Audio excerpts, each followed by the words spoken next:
I had been engulfed in the girls at school, dressing nice and clothes and jewelry, and I ended up getting into 2 fights when school started, and I ended up getting kicked out of the entire district, and I was forced to go to Charlestown High School, Boston Public Schools. And going to Charlestown was interesting because it put me in the same neighborhood as the guys who I live with and some of the guys that we were having issues with in the neighborhood. So now I was no longer going to this predominantly white school that was 45 minutes away from my house, which I had been going to for 11 years. Now I'm forced to go to the neighborhood school. There were 2 things that actually helped me out in this process. One was my math teacher, Mr. McCarthy. Mr. McCarthy had came up to me after class one day. He said, "Son, listen to me. You are a bright young man, but I will fail you, and you will come back next year in the same grade." And so something about Mr. McCarthy talking to me that day changed my outlook. I changed my seat, and I was more academically focused, and I really wanted to better myself.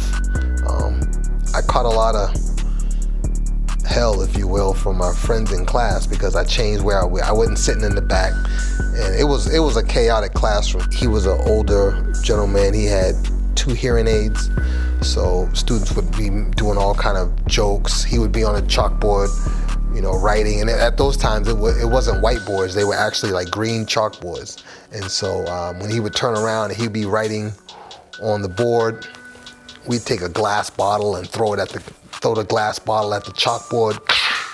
And he'd turn around, "Who threw that?" And we were just in there really acting crazy. And so, but I moved to the front of the class, and I did graduate. And I give Mr. McCarthy a lot of credit for helping me to step out of, the crowd and to really think about my future and where I was going. And the other one was getting a legal job at McDonald's. That was one of the best things I could have ever done as a 16-year-old. Of course, when I started working at McDonald's, my boys in the hood, they clowned on me. They talked down on me. I wasn't hanging anymore. But there was no reason to hang. I already knew the street life was a joke. I already knew street life was done. And so I started getting legal money. And but I tell you one thing about that legal money. I would work typically after school like 3 to 11. And so I was about 17 and about to graduate. And I had a vehicle. I'd be driving, coming, they'd be all on the corner, all on the block. And then they would be like, "Slow down, slow down." They would step out in the middle of the street, tell me to slow down. And then I had to roll the window down. They're like, "Here you go." And it would be 2 or 3 bags full of the leftovers at McDonald's. So they wanted them leftovers when I got off work at 12 o'clock. And I would get out the car, talk with them a little bit. Like, "All right, y'all, gotta go." And I was a sucker to them at that time. They loved the quarter pounders and cheeseburgers and nuggets and pies and everything I would bring at 12 o'clock, but I was no longer hanging. And so that was tough. But I knew that I was on a different trajectory and I had to continue moving forward.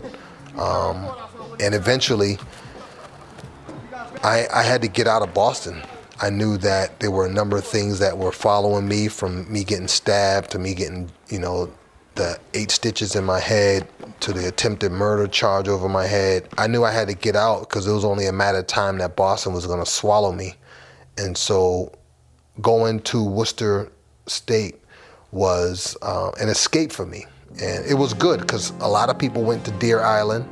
A lot of people went to Shirley Maximum. A number of people went to Concord, and I chose Worcester. It was college. Those other places I named, those are prisons. And so, when people go to prison, they are looked at as cool. When people go to college, they're looked at as corny. And I saw college as a way of doing something positive, getting out of Boston, and that's where I went.